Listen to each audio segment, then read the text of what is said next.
But the moment you have a relationship with God and you know how God works in a mysterious way. Wakati utajua Mungu vile ufanya mambo kwa njia zake na afanyaji kama mwanaume na sio mwanaume ati anaweza say what he did ashindwe. Mimi niko naambia rafiki yangu saa hii mimi hata Mungu aniamsha aniambie toka huko, acha kanisa, beba vilago, enda mimi upake kukufu. Nimehubiri kwa miaka mingi sana na sikujua huyu Mungu na ile direction nimemjua. He is the provider, he is our God. He is so faithful. Hata kwa hiyo situation unaona, hiyo unaona kama ni gumu, mungoje huyu. Because the Bible says, blessed is the one who trusts in the Lord. Trust shift your focus. Instead of observing over what wrong, you begin to see what God is doing. Wakati mwingine tunapojua vile Mungu hufanya mambo na tuelewe uaminifu wake, tutakaa kama vile Timotheo anaambiwa na Paulo. Anaambiwa ya kwamba umpili huyu Mungu wakati ufaao na wakati unaonekana kama haufai.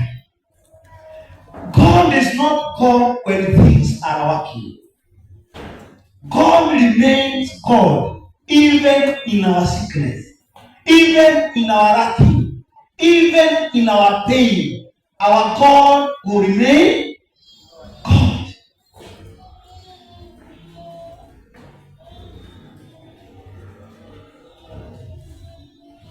When we don't have strength,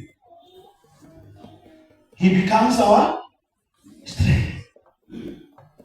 When we don't have hope, He becomes our hope. When we don't have strength, when we don't have future, He always goes ahead of us.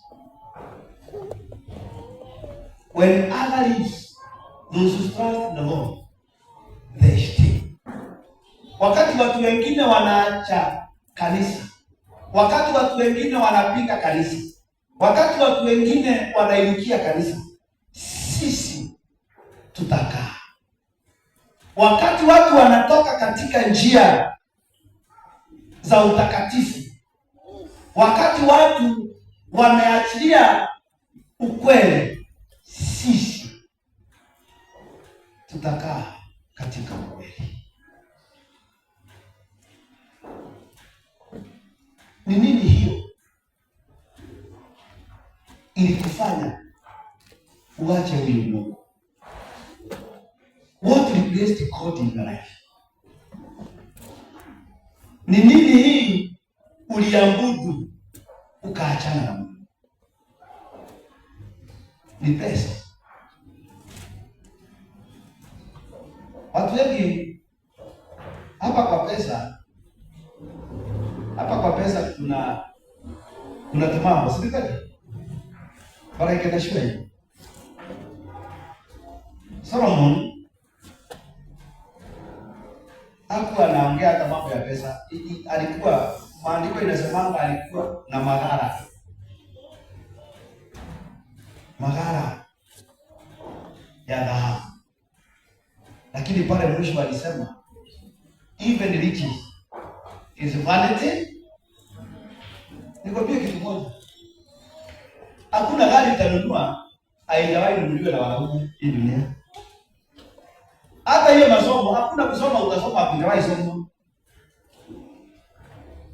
Hakuna jambo itafanywa. Ndio unaona naweza kuwa nikifikiria nimeoa, nimetembea na Jamima, nipatane na watu wengine, mmoja nipatane na mtu mwingine, kama mtu kandoa kuniliku, lakini ile size kama nayo mpaka nikaambia high five. Nikamwambia hey bibi yangu, Nikisimama tu hapo nimwambie kuja nikuone kidogo. Nimuulize your wife. Angela, mwambie kula kama. Because unaweza fikiria wako hapo sawa.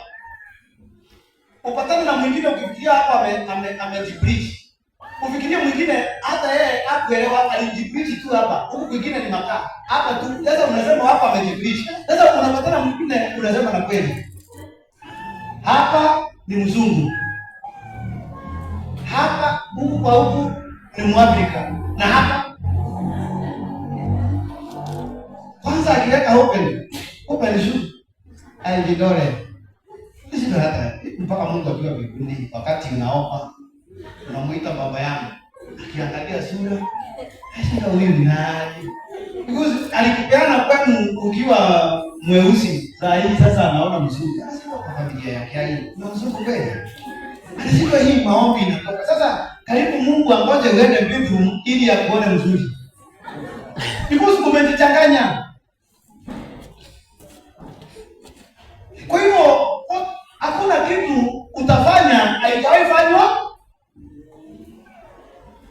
Ukienda kufungua simu yako unakuta mwingine akona sasa ya delivery. Ukiuliza ni pesa ngapi? Ni gani? 700 something. Na wewe unalipia watu kuna gani?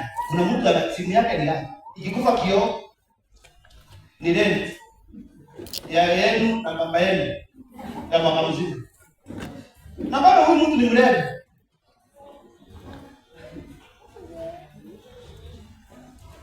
Ukikaa ukifikiria umeona mambo ati unasema kuna shida ya mafuta. Unaingia TikTok unaona mtu mwingine ameweka tangi ya lita 100 hapa juu. Kwa hivyo na ameweka hapa yani gari yake. Hii dunia hakuna kitu utafanya utishe. Kwanza Kenya. Mambo imebadilika. Kwa hivyo when you stop competing with others, wakati utaanza mashindano na wengine, your life will change. And you are not lesser. Be patient with your process. Bwana asifiwe. Mngoje Mungu. Hiyo biashara anza polepole.